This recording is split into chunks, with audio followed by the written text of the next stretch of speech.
Good morning, students of class 10. Yeah, welcome back to the online portal now. Let's do our history lesson. And in our previous class, we have done the unification of England and Scotland. How Scotland was annexed to England. So, the strange case of Britain we are learning.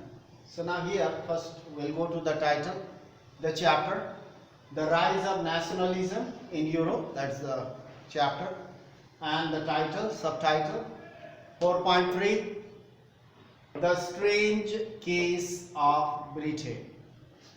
Unification of Britain, we are going to learn now. In our previous class, we have learned how Scotland was annexed.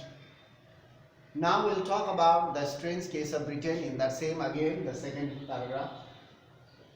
The Ireland. Now next, after Scotland, Ireland suffered a similar fate. Fate means situation. Similar type of situation they faced. They were forcefully annexed, like Scotland. What happened to the Scottish? The same thing happened with Ireland. So Ireland was a country deeply divided between Catholics and Protestants. Now here, try to understand. Ireland, the people of Ireland were divided into two groups. Catholics, Roman Catholics and Protestants. Both of them were Christians. In our previous class, I have told you about the difference, why they were called Protestant, why they were called Roman Catholic. I have already told you. So there is no need to tell again. So now here, so the people of Ireland were divided into two groups, Roman Catholics and Protestants.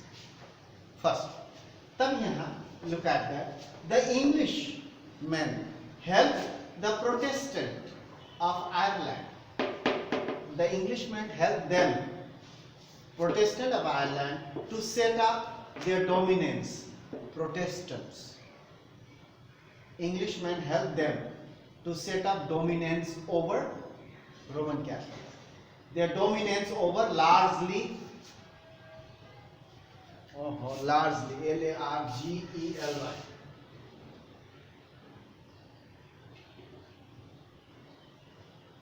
largely Catholic country. So what does it mean? So Ireland, actually the majority of the people in Ireland were Roman Catholics. Protestant were in minority. So these Englishmen helped the minorities Protestant to dominate the largely Catholic country.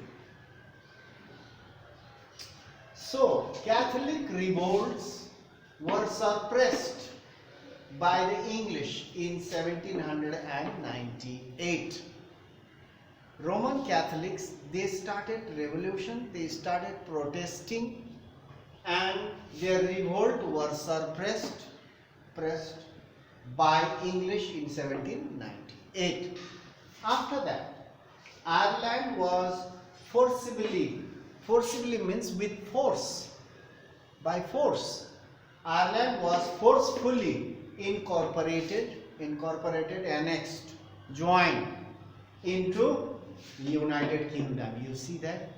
It was forcefully joined or annexed into the United Kingdom in 1801.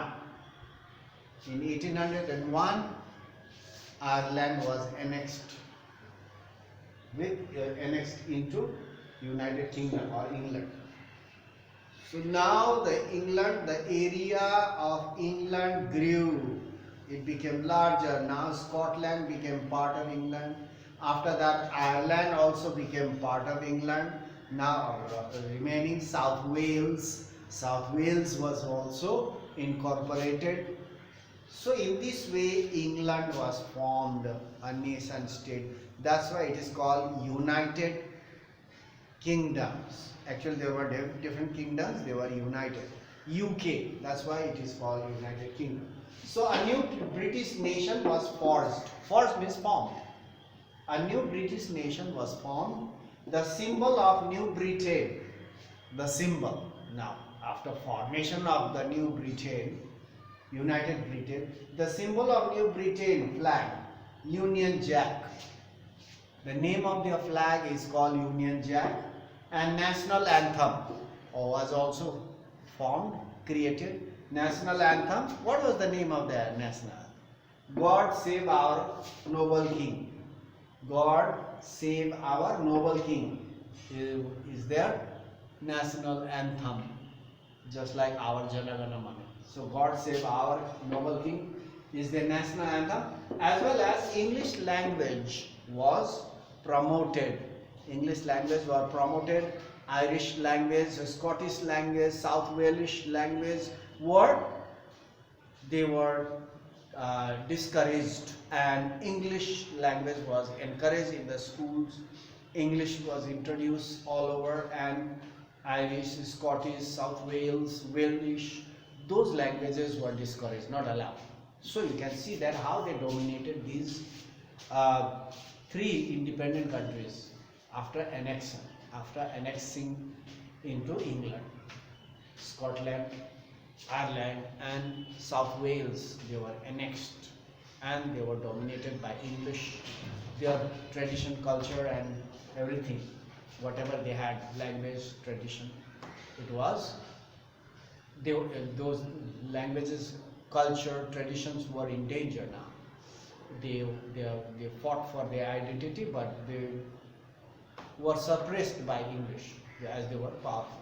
Now in our next class, to be continued in our next class. Now 4.3 we have finished. Now we'll go to 5 now. 5 portion. To be continued 5.0, visualizing the nation. What a nation means. A nation. Many of the people at that time in European countries, they were not educated. They did not know what is the meaning of nation. They had no idea. People, especially the poor people, workers, laborers, and the people of the third class, they never knew what is nation. So to make them understand what the educated people, artists, revolutionaries, what they did, to explain the people about nationalism, to explain what is a nation state, what is freedom, everything has to be explained to the people.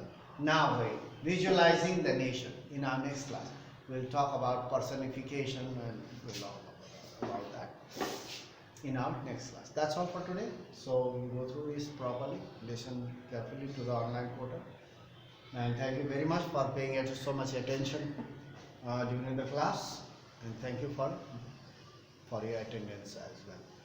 So thank you very much. We'll meet in the next class and continue our further lesson, visualizing the nation 5.0. So that's all for today.